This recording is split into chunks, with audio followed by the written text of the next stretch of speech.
വസിക്കുന്ന നമ്മൾ പാടുക എന്റെ പുരയ്ക്കകത്ത് വരെ ഞാൻ പോരാത്തവനാണ്. और ये गीत जो है जो मलयालम में हमेशा लोग गाते हैं कि मेरे घर के अंदर आने के लिए मैं योग्य नहीं हूं। तो यदि हम वचन के आधार से देखें तो पौलुस कुलोसियों की पत्री में ये हमें सिखाता है कि मसीह हमारे हृदय के अंदर वास करता है और मसीह आप में जन्म लेने के लिए मैं प्रसव की पीड़ा की उस दर्द से होकर जाता हूं। तो हमें हमेशा याद रखना है कि मसीह हमारे अंदर जन्म लिया हुआ है। ഹിന്ദിയിൽ ഒരു പാട്ടുണ്ട്, ഈ കത്രമേശ വിശുദ്ധന്മാർക്കെന്നല്ലേ വേദപുസ്തകം പറയുന്നത്. ഹേ ധർമ്മിയോ തുമ്പിപ്പിയോ, ഹേ പാപിയോ തുമ്പിപ്പിയോ, പിടിച്ചോളെ. और एक हिंदी में गीत है कि प्रभु भोज की सेवकाई जो है वे पवित्र लोगों के लिए है, लेकिन वो हिंदी में इस प्रकार गीत को गाते हैं कि ये धर्मियों तुम भी पियो, ये पापियों तुम भी पियो। ഈ സൈമൺ സാർ ഒരു പാട്ട് പാടി, അതിനകത്ത് ഒരു വരി ഇങ്ങനെ എന്നറിയാം, ഈ പട്ടിനുള്ള മൂലവസ്തു സൃഷ്ടി ചെയ്ത ദൈവമേ. അതിനെ മനസ്സിലാക്കാൻ ബുദ്ധിമുട്ടെന്ന് എനിക്കറിയാം. പട്ടിനുള്ള മൂലവസ്തു സൃഷ്ടി ചെയ്തമേ, എന്നിട്ട് ആ കിടപ്പ് കണ്ട് ഞാൻ നമിക്കുന്നത്. പട്ടിനുള്ള മൂലവസ്തു ഉണ്ടാക്കിയത് പട്ടുനൂൽ പുഴുക്കളിൽ നിന്നാണ്. അപ്പൊ പട്ടുനൂൽ പുഴുക്കളെ സൃഷ്ടിച്ച സർവശക്തനായ ദൈവം ഒരു പഴുന്തുണി ധരിച്ച കിടപ്പ് കണ്ട് എന്താ നമ്മോടുള്ള സ്നേഹം അവിടെ വെളിപ്പെട്ടത്. और बहुत पुराने एक गीतकार ने एक इस प्रकार से गीत को गाया है जो हम उसे हिंदी में शायद बराबर समझा नहीं पाएंगे, लेकिन उनका अर्थ इतना ही है कि जिस प्रकार से एक कपड़े को बुनने के लिए धागे को उत्पन्न किए जाते हैं, उस प्रकार वो धागे को या वो कीड़े को उत्पन्न करने वाला और रेशम की कीड़े को उत्पन्न करने वाला वो परमेश्वर, आप उन सभी को छोड़कर एक ऐसी अवस्था में आप पैदा हुआ, हम आपको नमन करते हैं। എന്നെ ഈ പഴുന്തുണി നിന്ന് ഈ അരിമത്തിലെ യോസേപ്പിന്റെ കല്ലറയിലുണ്ടല്ലോ, യേശുവിന്റെ ശരീരം പൊതിഞ്ഞു വെച്ചത് യോസഫ് മേടിച്ച തുണിയാ. യോസഫ് തുണിയിലൊക്കെ പൊതിഞ്ഞ് യേശുവിനെ കല്ലറ കൊണ്ടുവച്ചു. और हम यीशु मसीह के मृत्यु के पश्चात यीशु मसीह को जिस कब्र में रखा गया था, हम जानते हैं अरमतिया के यूसुफ नाम एक व्यक्ति के कब्र में उसे रखा गया और उसी ने शायद खरीद के रखा हुआ उस कपड़े में उसे लपेट कर रखा गया था। കർത്താവ് എന്തെന്നറിയാവോ, ഇത് ചുരുട്ടി അങ്ങ് വെച്ചിട്ട്, യോസേപ്പെ നിന്റെ തുണി കണ്ടിരിപ്പുണ്ട്, ഞാൻ പോവാ. പിന്നെ और ഏത് യേശു ധരിച്ചെന്നറിയാവോ? വെളിപ്പാട് 1-ാം അധ്യായത്തിൽ നോക്കണം, തിളങ്ങി നിൽക്കുന്ന യേശു മാറത്ത് പൊൻകാച്ച കെട്ടിയവന്. അതിന്റെ അർത്ഥം ഇതാണെന്നറിയാവോ? മഹത്വം ഉരിഞ്ഞു വെച്ചിട്ടാണ് വേഷപ്രച്ഛനായി കർത്താവ് ഭൂമിയിലോട്ട് വന്നത്. और यीशु मसीह जब स्वर्गारोहण होने के समय जी उठने के बाद हम वचन में देखते हैं कि जो कपड़ा लपेटा गया था उसे वो उस कब्र में छोड़कर वो चले जाते हैं। उसके पश्चात हम जब प्रकाशित वाक्य पहले अध्यायों में जब यीशु मसीह के उस रूप को हम देखते हैं तो वचन वहां पे बताया जाता है कि वो आमीन छाती में पटुका बांधकर परमेश्वर की महिमा का वस्त्र को पहने हुए उस यीशु मसीह को जब हम देखते हैं, ये बात को हम समझ पाते हैं कि अपनी महिमा के वस्त्र को छोड़कर इस धरती पे वो यीशु उतर आया था। അല്ലെ, യോസഫിന്റെ അളിയന്മാര് പറയും, എന്റെ അളിയന്റെ തുണിയും കൊണ്ട് യേശു പോയത് ഇല്ല, ചുരുട്ടി വെച്ചു. ചുരുട്ടി വെച്ചിട്ട് ഉരിഞ്ഞു വെച്ച മഹത്വം തിരിച്ചെടുത്തിട്ട് തിളങ്ങി നിൽക്കാൻ. ഇന്നുണ്ടല്ലോ കുരിശ കിടക്കുന്ന യേശുവല്ല നമ്മൾ കാണണ്ട, മഹത്വത്തിൽ വസിക്കുന്ന കർത്താവ് നമ്മളെ മഹത്വത്തിലേക്ക് കൊണ്ടുപോകാൻ, തേജസ്സിലേക്ക് കൊണ്ടുപോകാൻ, ഉന്നതിലേക്ക് കൊണ്ടുപോകാൻ പഴുതുണ്ണി അയച്ച് കിടക്കുന്ന യേശുവിന്റെ ആ സ്നേഹം ഓർത്ത് വേണം നമ്മൾ കർത്താവിനെ സ്നേഹിപ്പാൻ. അപ്പൊ നമ്മൾ എത്ര സ്നേഹിക്കണം അല്ലെ? ഒന്ന് ചിന്തിച്ച്, നമ്മൾ എത്ര സ്നേഹിക്കണം അല്ലേ? और वचन में हम ये बात को देखते हैं कि यीशु मसीह जो है अपनी महिमा का वस्त्र को फिर से पहनकर उस स्वर्ग में विराजमान है। इसलिए उस क्रूसित यीशु मसीह को देखने से भी बढ़कर हम उस महिमा में यीशु मसीह को देखें और वो हमारा जीवन का लक्ष्य रहे। ഇതൊന്നും കേട്ടാൽ നമ്മളൊന്നും സ്തോത്രം പറയും. നമ്മൾ സ്തോത്രം പറയണമെങ്കിൽ തലമുറ കാനഡയ്ക്ക് പോകും, മഞ്ഞ് പെയ്യുന്ന ദേശത്ത് പോകും, പിന്നെ പ്രൊമോഷൻ ഉണ്ടാകും, 29-ാം തീയതി പിന്നെ 3 മാസം കഴിയുമ്പോൾ 4-ാം മാസത്തിൽ വിടുതലുണ്ട്. ഇതൊക്കെ കേൾക്കുമ്പോൾ നമുക്ക് ഭയങ്കര ആവേശമാണ്. അവിടെ സ്വർഗത്തിൽ പോകുന്ന കാര്യം പറയുമ്പോഴോ മഹത്വത്തിന്റെ കാര്യം പറയുമ്പോൾ വാടിയ അനക്കമില്ല. താടിക്കൈയും കൊടുത്ത് വല്ലാതിരിക്കുക, ചിട്ടിക്കമ്പനി എല്ലാം പൊട്ടിപ്പോയി പാളിഷായ പോലെ. और ये सब सुनने में हम कोई धन्यवाद और स्तुति नहीं कहते हैं। यदि हम आमीन अगले महीने तुम्हें आशीष मिलेंगे या चौथे महीने में तुम्हें एक नया रास्ता खुलेगा, इस प्रकार की भविष्यवाणियों को सुनते हैं तो हम बहुत खुश होते हैं, प्रभु को बहुत धन्यवाद करते हैं। लेकिन ऐसी बातों को जो परमेश्वर के बारे में हम सुन रहे हैं, उन बातों को सुनकर भी हम कोई भी प्रतिक्रिया व्यक्त नहीं करते हैं। നമ്മൾ ഈ 38 പേരുണ്ട്. ഈ 38 പേര് ഹൃദയം തുറന്ന് യേശുവിനെ സ്നേഹിക്കുന്നത് പറയുമ്പോൾ, ആ സ്നേഹം അനുഭവിക്കുമ്പോൾ, ആ സ്നേഹത്തോട് പ്രതികരിക്കുമ്പോൾ എന്ത് സന്തോഷമാണെന്നറിയാം നമ്മുടെ ജീവിതത്തിൽ. हम यहाँ पर 38 लोग शामिल हैं। यदि ये 38 लोग भी अभी प्रभु की मेन उपस्थिति में इस प्रकार से कहें कि परमेश्वर हम आपसे प्रेम करते हैं और प्रभु की उपस्थिति में उसी अनुभव में रहेंगे, तो कैसा एक अनोखा अनुभव हमारे जीवन में प्रभु देगा। ഞാൻ ചോദിക്കട്ടെ, നമ്മളാണോ ആദ്യം സ്നേഹിക്കാൻ തുടങ്ങിയത് യേശുവിനെ? യേശുവാണോ നമ്മളെ സ്നേഹിക്കാൻ തുടങ്ങിയത്? मैं आपसे एक सवाल पूछूं, क्या हम परमेश्वर से पहले प्रेम करने लगे या परमेश्वर हमसे प्रेम किए हैं?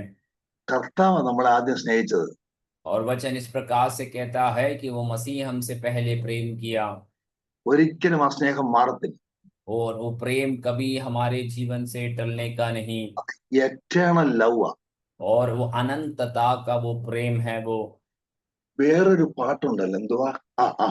ദേശത്തിൽ ഞാൻ അനുഗ്രഹിക്കപ്പെടും, ബെഡ്റൂമിൽ ഞാൻ അനുഗ്രഹിക്കപ്പെടും, വെളിയിൽ ഞാൻ അനുഗ്രഹിക്കപ്പെടും, അകത്ത് അനുഗ്രഹം, പുറത്തു പോകുമ്പോൾ അനുഗ്രഹിക്കും. അടിച്ചങ്ങ് തകർക്കുക. दूसरा एक और मलयालम में गीत गाते हैं कि मैं अपने देश में आशीषित होऊंगा, मैं अपने कमरे में आशीषित होऊंगा, और ऐसे गाना गाकर बहुत हल्ला मचा देते हैं। കർത്താവിന്റെ ആഗ്രഹം എന്ന് പറഞ്ഞാൽ നമ്മളെല്ലാവരും ദൈവസ്നേഹത്താൽ നിറഞ്ഞ് ഒരു മനസ്സോട് സ്നേഹിച്ച് കൃപാവരങ്ങളെ നിറഞ്ഞ് ഹൃദയത്തിൽ നിന്ന് പാടി കർത്താവിനെ സ്തുതിക്കുമ്പോഴാണ്, ദൈവിക സാന്നിധ്യം ജീവിക്കുമ്പോഴാണ് അതാ സന്തോഷം. അല്ലാതെ ഇവിടെ കുറെ കിട്ടും, അനുഗ്രഹിക്കപ്പെടും, പോട്ടെ. परमेश्वर इस प्रकार हमसे चाहता है कि हम परमेश्वर की उपस्थिति में प्रभु के प्रेम में बढ़कर परमेश्वर की आनंद हमारे जीवन में भरे रहें। ये नहीं कि हमें यहाँ पे कुछ मिलेगा, यहाँ पे कुछ प्राप्त होगी और उसी प्रकार का अनुभव में हम जाएं। ഇങ്ങനെ പറഞ്ഞു വേണ്ട, 6:34 എനിക്ക് എന്റെ സമയം തീരാറായി. എന്റെ സമയമല്ല, എനിക്ക് തന്ന സമയം. അപ്പം സമയം തീരുമ്പോൾ വാട്സപ്പിൽ ഫോട്ടോ കാണും. ऐसे बोलते बोलते समय आगे जा रहा है, मेरा समय जो दिया हुआ है वो समाप्त होने के लिए है। ഒരു ഭക്തൻ പറഞ്ഞതാണ്, ദൈവമക്കൾക്ക് LIC എടുക്കേണ്ട ആവശ്യമില്ല. एक भक्त ने इस प्रकार से कहा था कि परमेश्वर के बच्चों को LIC लेने की जरूरत नहीं है। അതിന്റെ കാരണം അദ്ദേഹം പറഞ്ഞു, 37 സങ്കീർത്തനത്തിൽ വാക്യമുണ്ടല്ലോ, യഹോവനെ കൈപിടിച്ച് താങ്ങുന്നു, അവൻ സൂക്ഷിക്കപ്പെടുന്നു, പിന്നെ ഞാൻ ബാലനായിരുന്നു വൃദ്ധനായി തീർന്നിരിക്കുന്നു, നീതിമാന്റെ സന്തതി അപ്പം ഇരക്കുന്നു, തുണയില്ലാതിരിക്കും കണ്ടിട്ടില്ല. ഒരു LICയുടെ ആവശ്യമില്ലല്ലോ, ശരിയല്ലേ? और वो व्यक्ति इस प्रकार से इसलिए कहता है क्योंकि जब हम भजन संहिता 37 को हम पढ़ते हैं तो प्रभु का वचन इस प्रकार से वहां पर बताया जाता है कि परमेश्वर अपने धर्मियों को हाथ पकड़कर चलाता है। आमीन। धर्मियों को कभी आमीन किसी वस्तु की घटी होने के लिए वो नहीं देता है। वे बुढ़ापे में भी परमेश्वर का उस अनुभवों को अपने जीवन में प्राप्त करते चलेंगे। അങ്ങനെ ഒരു വാക്യം വചനത്തിലേക്ക് നമ്മുടെ ശ്രദ്ധയെ തിരിക്കാം. हम वचन की ओर अपने ध्यान को लेकर आएंगे। ലൂക്കോസിന്റെ സുവിശേഷം लूका रचित सुसमाचार 19 വാക്യം ആർക്കെങ്കിലും ഒരാൾക്ക് ഒന്ന് വായിച്ച് സഹായിച്ചാൽ നല്ലതായിരിക്കും. ലൂക്കോസിന്റെ സുവിശേഷം 15 വാക്യം. और लूका रचित सुसमाचार 15 अध्याय उसके 19वें आयत कोई पढ़कर हमें मदद करें। अब इस योग्य नहीं रहा कि तेरा पुत्र कहलाऊं, मुझे अपने एक मजदूर के समान रख ले। നിന്റെ മകന്റെ പേരിന് ഞാൻ യോഗ്യനല്ല, നിന്റെ കൂലിക്കാരിൽ ഒരുത്തനെ പോലെ എന്നെ ആക്കണം എന്ന് പറയും എന്ന് പറഞ്ഞു. ആമേൻ. നമ്മൾ എല്ലാവരും പ്രാർത്ഥിക്കുന്നവരാ, അല്ലേ? हम सब लोग किस प्रकार प्रार्थना करते हैं? ചോദിക്കുന്നവരാ ദൈവത്തോട്. हम सब लोग यीशु मसीह से कई बार सवालों को करते हैं। നമ്മുടെ എല്ലാ പ്രാർത്ഥനയ്ക്കും തരണം എന്നല്ല നമ്മൾ ചോദിക്കാറുള്ളത്. ഉപവാസ പ്രാർത്ഥനയുണ്ട്, 21 ദിവസമുണ്ട്, 7 എല്ലാം താ താ താ താ. ഒരൊറ്റ പ്രാർത്ഥനയ്ക്കെങ്കിലും എന്നെ ആക്കണമേ നമ്മൾ പ്രാർത്ഥിക്കാറുണ്ട്. हम कई बार हमारी प्रार्थनाओं में, चाहे वे उपवास प्रार्थना हो या कोई भी प्रकार की प्रार्थना हो, हर समय हम परमेश्वर से देना है इसी प्रकार से प्रार्थना करते हैं। किसी भी प्रकार से हम और कोई प्रार्थना नहीं कर पाते हैं। പണ്ടൊക്കെ വർഷങ്ങൾക്ക് മുമ്പ് മാതാക്കൾ പ്രാർത്ഥിക്കും, എന്റെ തലമുറയെ അങ്ങയുടെ വേലക്കാരനാക്കി മാറ്റണം. और पहले समय में, जमानों में जब माता पिता इस प्रकार से प्रार्थना करते थे कि मेरे बच्चों को आपकी सेवक बनाए प्रभु। മുടിയൻ പുത്രൻ അപ്പന്റെ കണ്ണെ നോക്കി അടുത്ത് ചെന്ന്, അപ്പാ എന്നെ ആക്കേണമേ എന്ന് ഈ പ്രാർത്ഥനയിൽ അവിടെ തുടക്കം ആരംഭിക്കുക. അവിടെ വലിയൊരു തുടക്കം, അങ്ങ് തുറന്ന സ്വർഗം. और इस प्रकार से वचन में हम देखते हैं कि उड़ाऊ पुत्र जो हैं वो अपने पिता के पास जाकर इस प्रकार से कहते हैं कि मुझे अपने एक मजदूर के समान रख दे। ऐसे एक प्रार्थना करने के समय परमेश्वर का एक कार्य हमारे जीवन में प्रभु शुरुआत करता है। വാസ്തവം മുടിയൻ പുത്രന്റെ കയ്യിൽ ഇപ്പൊ ഒന്നുമില്ല. अब हम जाने तो ये उड़ाऊ पुत्र के हाथ में अभी कोई भी प्रकार का धन या संपत्ति नहीं है। ചെരുപ്പുമില്ല, വസ്ത്രമില്ല, ജോലിയില്ല, വേലയില്ല. ആകെ ഉള്ളത് തന്റെ അപ്പനാ. അപ്പം മാത്രമേ ഉള്ളൂ. और अब इसके पास ना तो कोई जूती है, ना तो कोई कपड़े हैं, ना तो कोई नौकरी है, ना कोई धन है, कोई भी बात उसके पास रह नहीं गया। केवल अभी उसके पास एक पिता रह गया है।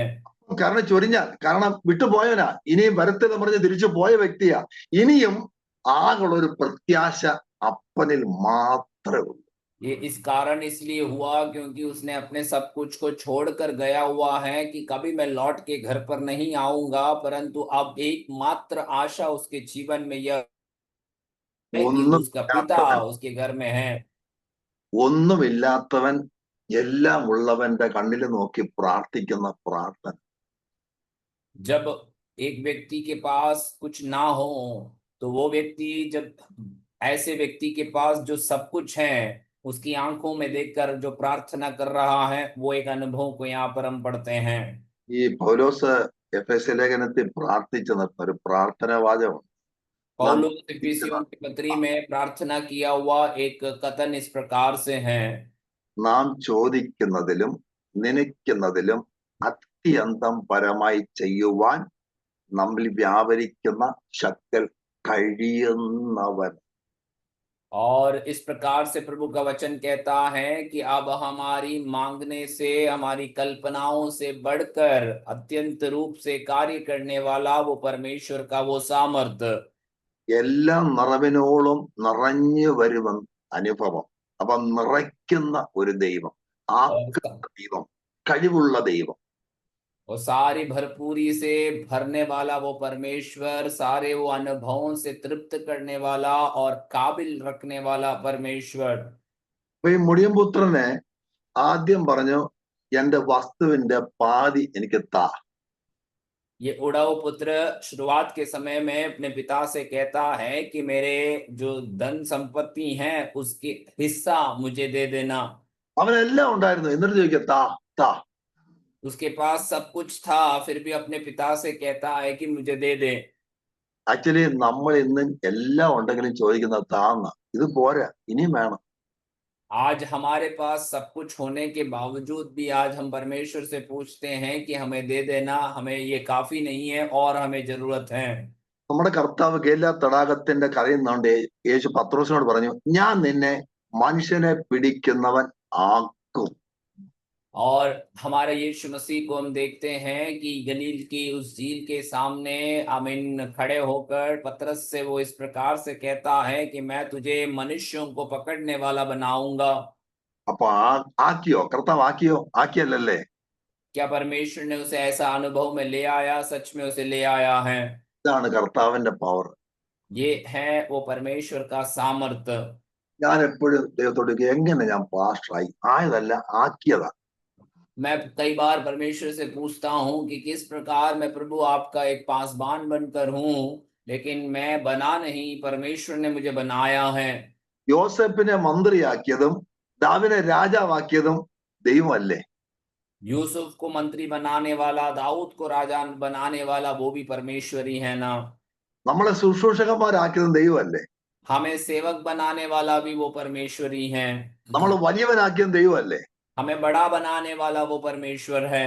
ഒരിക്കൽ പിന്മാറ്റത്തിൽ പോയി തകർന്നു പോയി ഇസ്രായേലിനെ നോക്കി ദൈവം പറഞ്ഞു, പുഴുവായ യാക്കോബേ, ഇസ്രായേൽ പരിശുദ്ധ നീ ഭയപ്പെടണ്ട, ഞാൻ നിന്നെ മെതിവണ്ടിയാക്കി മാറ്റുന്നു. മെതിവണ്ടി, ഉള്ളോസറാക്കുക പുഴുവിനെ. और इस एक बार इजरायली लोग जब परमेश्वर की उपस्थिति से दूर चले गए थे, तो इस प्रकार से परमेश्वर की उपस्थिति में लौट आने के बाद प्रभु इस प्रकार उनके विषय में कहते हैं कि हे कीड़े समान याकूब, मैं तुम्हें दावने वाला एक आमीन एक वाहन के समान मैं तुम्हें बनाऊंगा। ഇത് എന്തുവാ? ബുൾഡോസർ എന്തുവാ? നോക്കിയേ. और कीड़ा क्या है या बुलडोजर कौन सा एक वस्तु है? ഇത് ഈ വാക്യം പറയുമ്പോൾ ഞാൻ ഒരു സംഭവം ഓർമ്മ വരുന്നത്. ഒരു ബൈബിൾ കോളേജ് യാക്കോബ് എന്ന് പറഞ്ഞൊരു പയ്യനുണ്ടായിരുന്നു. യാക്കോബ്. ये बोलने के समय में घटना मुझे याद आ रहा है। हमारे बाइबल कॉलेज में या एक बाइबल कॉलेज में याकूब नाम का एक व्यक्ति था। യാക്കോബ് എന്ന പേരേ ഉള്ളൂ, പക്ഷെ ആള് ഭയങ്കര തരികിടയാ. याकूब नाम है, लेकिन जो आदमी जो व्यक्ति जो था वो बहुत उल्टा सीधा काम करने वाला था। എല്ലാവർക്കും ഒരു പാരയായിട്ട് അവന് മാറി ഈ ബൈബിൾ കോളേജിൽ. सब लोगों के लिए एक सरदर्द का कारण वो बन गया। ആ ബൈബിൾ കോളേജ് ഒരു പേടി സ്വപ്നമായിട്ട് അവൻ മാറി. और उस क्षेत्र में या उस बाइबल कॉलेज में सभी के लिए एक डरावना विषय बन जाता है। അപ്പം ഇദ്ദേഹം ഗ്രാജുവേഷൻ എല്ലാം കഴിഞ്ഞിട്ട് ഒരു ക്രിസ്തീയ സ്ഥാപനത്തിൽ ശുശ്രൂഷയ്ക്ക് കയറി. ये व्यक्ति अपने स्नातक प्राप्त करने के पश्चात एक मसीही संगठना में वो अपने नौकरी के लिए प्रवेश किए। ഇദ്ദേഹത്തിനോട് ഒരു 6 പേരൂടെ ആ സ്ഥാപനത്തിൽ ശുശ്രൂഷയ്ക്കായിട്ട് ജോയിൻ ചെയ്തു. और इस व्यक्ति के साथ एक 6 और लोग उसी संस्था में नौकरी के लिए जुड़ गए थे। ദിവസങ്ങൾ ഇങ്ങോട്ട് പോയി ഇദ്ദേഹം ഒരു പേടി ഐസൊലേറ്റഡ് ആയി, ആരും മിണ്ടാതായി. ഇദ്ദേഹം ഇങ്ങനെ ഒരു ദിവസം ഒരു രോഗം വന്ന് തകർന്ന് തരിപ്പണമായി. और कई दिन बीत गए, वे अकेलापन की अनुभव में चले गए, कोई भी उससे बात नहीं करते थे। और कुछ दिनों के पश्चात उन्हें एक ऐसा बीमारी आ जाने के कारण बहुत सारी तकलीफों में और बहुत सारी संघर्ष में वे चले गए। ആ തന്റെ കിടക്ക ഒരു കാര്യം മനസ്സിലായി, എനിക്ക് ദൈവം മാത്രമേ ഉള്ളൂ. और ऐसे बीमारी के बिस्तर में पड़े रहने के समय में वे एक बात को समझ गया कि मेरे लिए केवल परमेश्वर ही हैं। പുള്ളി വേദപുസ്തകം എടുത്ത് കണ്ണീരോടെ പ്രാർത്ഥിക്കാൻ തുടങ്ങി. वो व्यक्ति उस समय प्रभु का वचन लेकर आंसुओं के साथ उसे पढ़ने लगा। കണ്ണു ചെന്ന് ഉടക്കിയത് ഈ വാക്യത്തിലാ, പുഴുവായി യാക്കോബേ ഭയപ്പെടണ്ട, ഞാൻ നിന്നെ മെതിവണ്ടിയാക്കി. और ऐसे वचन पढ़ने के समय में उनकी नजरें जो हैं यही वचन पर पड़ा कि हे कीड़े समान याकूब, मैं तुझे दावने वाला एक वस्तु बनाऊंगा। അന്ന് ഹൃദയത്തിൽ നിന്നൊരു പ്രാർത്ഥന അങ്ങ് പ്രാർത്ഥിച്ചു, മുടിയൻ പുത്രന്റെ കൂട്ട്. और उस दिन ही उन्होंने अपने हृदय की गहराई से एक प्रार्थना किया, जिस प्रकार इस उड़ाऊ पुत्र ने प्रार्थना किया था। കൊണ്ട് കർത്താവിന്റെ കാലങ്ങ് നനച്ചു. और आंसुओं से उसने अपने परमेश्वर के पैरों को गीला कर दिया। ഒരു ബന്ധം അവിടെ ഉടലെടുത്തു. और वहां पर परमेश्वर के साथ एक रिश्ता वहां पर उसने अनुभव किया। അന്ന് രാത്രിയിൽ ദൈവം അവന് പണി ചെയ്യാൻ തുടങ്ങി, വർക്ക് ചെയ്യാൻ തുടങ്ങി. और उस रात परमेश्वर उसके जीवन में काम करने लगा। പ്രഭാതത്തിൽ മോശം ഉൾപ്പടപ്പിൽ ശുശ്രൂഷ പ്രാപിച്ച പോലെ തിളങ്ങി നിൽക്കാൻ തുടങ്ങി. और सवेरे के समय में जिस प्रकार मूसा ने उस झाड़ियों में परमेश्वर के उस सामर्थ को देखा था, उसी सामर्थ ये व्यक्ति के जीवन में अनुभव करने लगा। പിറ്റേ ദിവസം ചാപ്പലിൽ ഇവനെ പ്രസംഗിക്കണ്ട യാക്കോബ്. अगले दिन जो चैपल की सेवकाई है वहां पर यही व्यक्ति को प्रचार करना था। അന്നത്തെ ശുശ്രൂഷയിൽ ആ പ്രസ്ഥാനം ഇളകി മറിഞ്ഞു. और उस दिन की सेवकाई में वो जो संस्था है वो बहुत आत्मिक अनुभव में चले गए। തന്റെ അനുഭവം സാക്ഷ്യം പറഞ്ഞു. കഴിഞ്ഞ രാത്രി സംഭവം ഉണ്ടായി, എന്നെ ആക്കുന്നവരെ ഏൽപ്പിച്ചു കൊടുത്തു, ഞാനൊരു പ്രയാസക്കാരനായി, ഒരു പ്രശ്നക്കാരനായി മാറിയപ്പോൾ സർവശക്തനായ ദൈവം എന്നെ ഒരു മെതിവണ്ടിയാക്കി മാറ്റിയെന്ന്. ദൈവമക്കളെ, അങ്ങനെയെങ്കിൽ എന്നെ കേൾക്കുന്ന പ്രിയപ്പെട്ടവരെ, കണ്ണുനീരോടെ ആ കർത്താവ് കാൽ നനച്ചുകൊണ്ട് ആ കയ്യിൽ ഏൽപ്പിച്ചു കൊടുത്താൽ മനോഹരമാക്കിയ പാത്രം പോലെ നമ്മളെ ഒന്നുകൂടെ മെനഞ്ഞ് ദൈവഹിത പ്രകാരമാക്കിയെടുക്കുവാൻ ദൈവശക്തൻ യാഥാർത്ഥ്യം ഇന്ന് പകൽക്കാലം മറക്കരുത്. और उस व्यक्ति ने उस रात में अनुभव किए हुए बातों को उन्होंने अपने सारे सदस्यों के सामने बताए कि मैं मेरे जीवन किस प्रकार की एक अवस्था में था, मैं दूसरों के लिए एक सिरदर्द का कारण बन गया था, लेकिन परमेश्वर ने किस प्रकार उसके जीवन में एक नया अनुभव को लाया और प्रभु ने कैसे उसके जीवन में अपने वचनों से बातें की और ऐसा एक बड़ी बदलाहट उन व्यक्ति के जीवन में आ गया। നമ്മൾ പാർക്കുന്ന ലോകം ഒന്നുമില്ലായ്മ ദൈവം ഉളവാക്കിയതാ.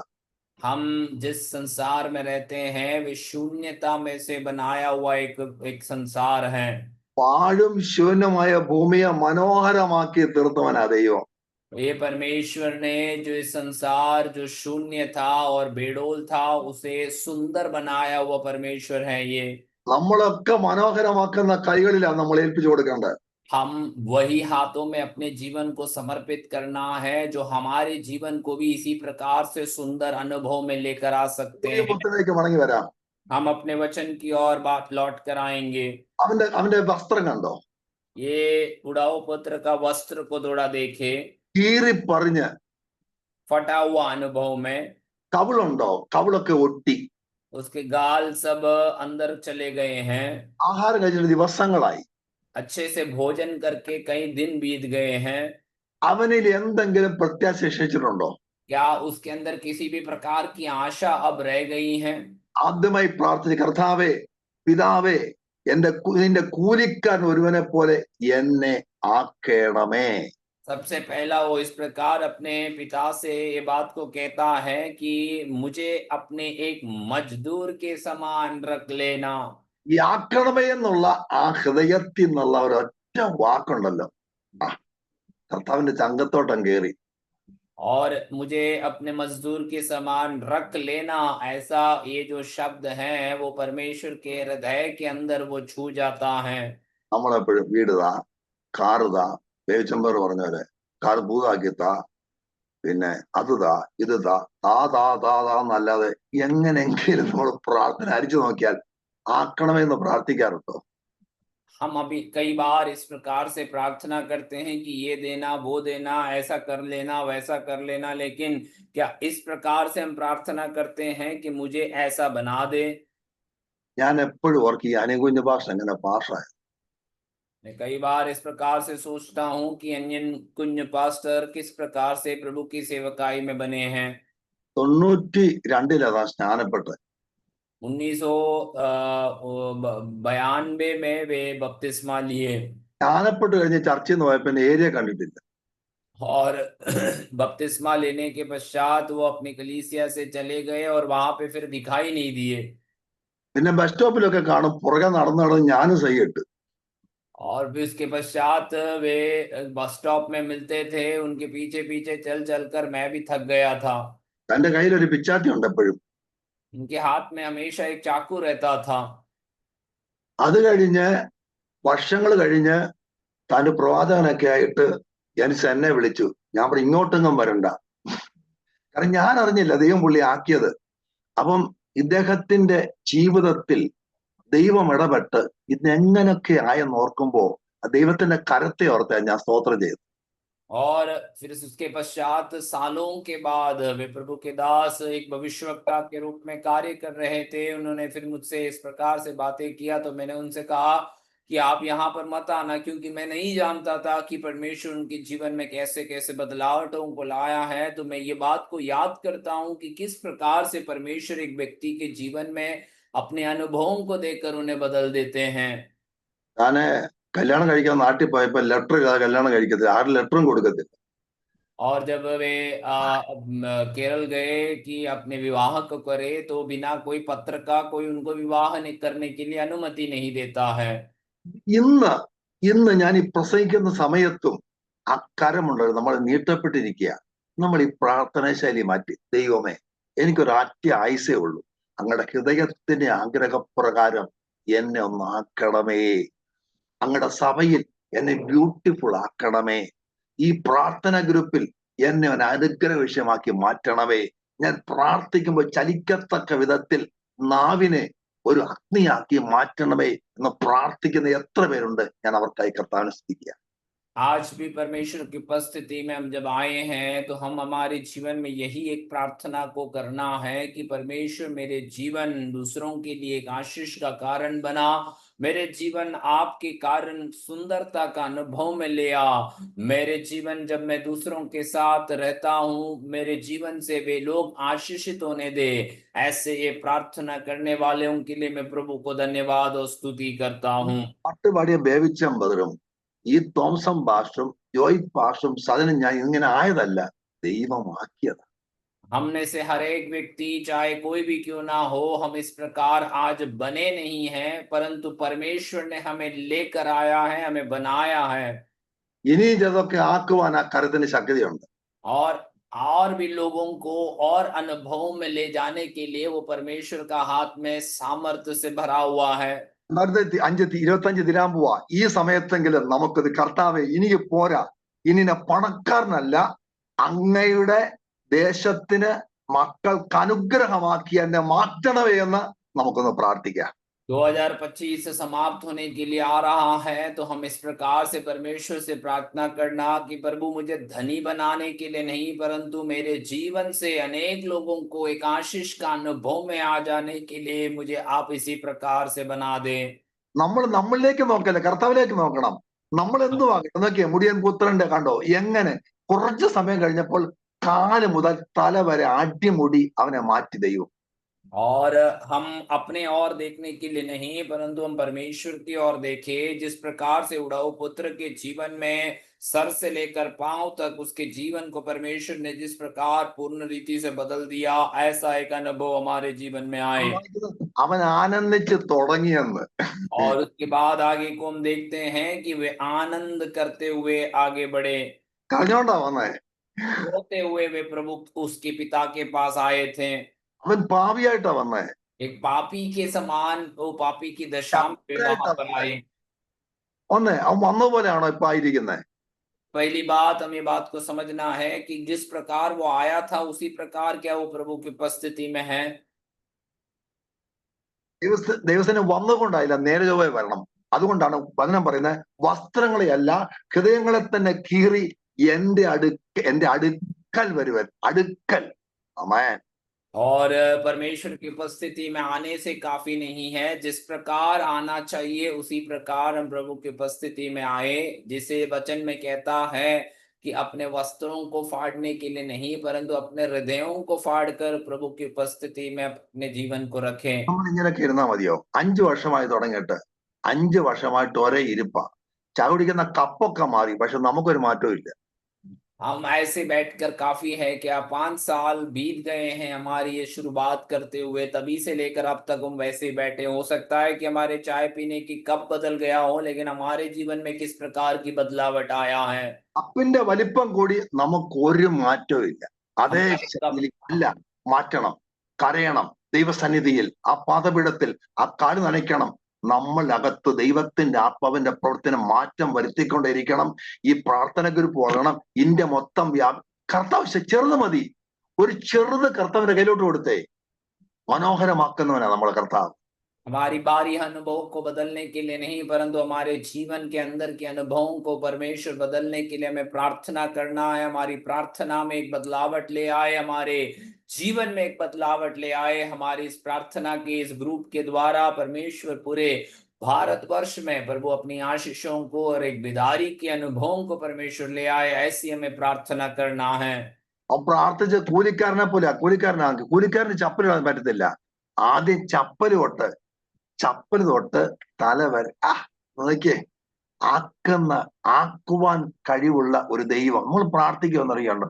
ചെങ്കടൽ എന്ന തുറന്ന നിലമാക്കി അല്ലേ, പാവി വിശുദ്ധനാക്കി അല്ലേ, ട്രാജഡി കോമഡിയാക്കി അല്ലേ, മരുഭൂമി തോട്ടമാക്കി നമ്മളെയും ആക്കാൻ ഒന്ന് ഏൽപ്പിച്ചു കൊടുക്കാൻ പറ്റുമോ?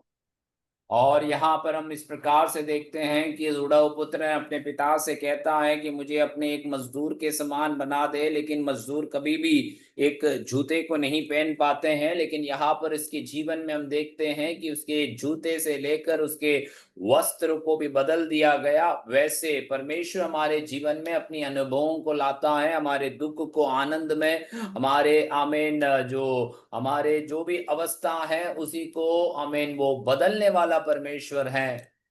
നീതിമാന്റെ കൂടാരങ്ങളിൽ ഉല്ലാസത്തിന്റെയും ഘോഷമുണ്ടെന്ന വേദപുസ്തകം പറയുന്നത്. और धर्मी के तंबू में आनंद और जय जयकार की ध्वनि रहती है, ऐसे प्रभु का वचन कहता है। ആരെങ്ങനെ ആ ഉല്ലാസമാക്കിയെന്നറിയാവോ? किसने ऐसी आनंद और जय जयकार का अनुभव को ले आया है जानते हो? ഭവനത്തിന്റെ ഇൻചാർജ് ആയിരിക്കുന്ന ദൈവം और उस भवन का आमीन रखवाला या इंचार्ज जो कहलाता है वो परमेश्वर है। നമ്മളിൽ നല്ല പ്രവൃത്തി ആരംഭിച്ചവൻ അതിനെ തികയ്ക്കാൻ ശക്തനാണെന്ന പൗലോസ് പ്രാർത്ഥനയും പറയാം. जिसने हमारे अंदर वो अच्छे काम को शुरुआत किया है उसे अंत तक सफलता या पूरा करने के लिए वे विश्वास योग्य हैं, ऐसे वचन कहता है।